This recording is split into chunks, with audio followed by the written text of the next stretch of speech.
सांगला हिल दे अल नूर garden दी जामिया मस्जिद दे इफ्तिताह दे मौके उत्ते शानदार महफिल नात दा एहतमाम कीता गया,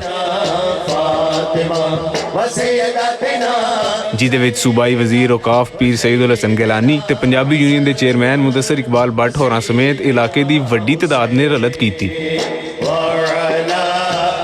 महफिल नात दा आगाज तलावत कलाम पाक नाल कीता गया।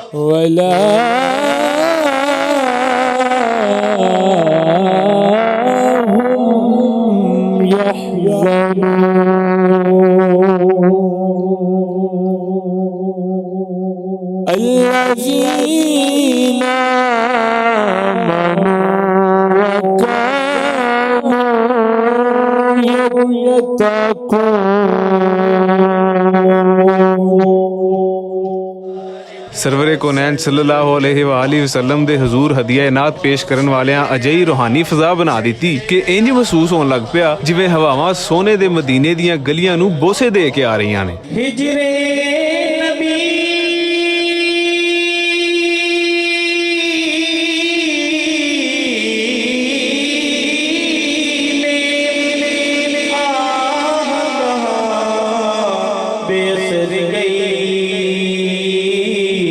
तड़पे जो हम यहाँ तो मदीने खबर गई, करो खुशियाँ ज़माने पे नबी मन ठार आ गए ने।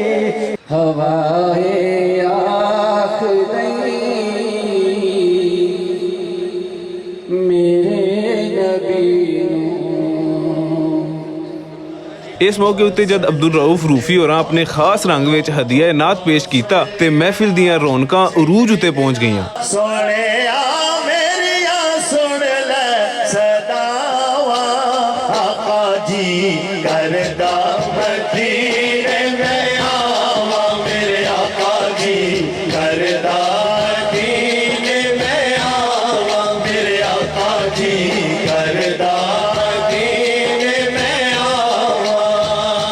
जनाब सईदुल हसन गिलानी होरां अपने खास अंदाज विच नात पढ़ी तां इंज महसूस होया जिवें उन्हां दी पुरतासीर आवाज़ हर दिल विच धड़कदे इश्क दे रूहानी जज्बे दा हथ फड़ के मदीने वल टुर पई है।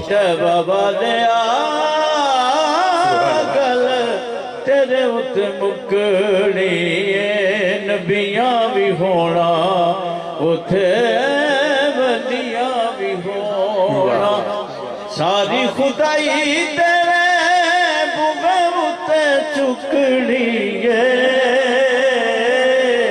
इस रूहानी महफिल ने ईमान दी ताजगी दे नाल नाल ये भी बावर कर दिता कि अल नूर गार्डन दा मुस्तकबिल रूहानियत नाल इबारत होवेगा।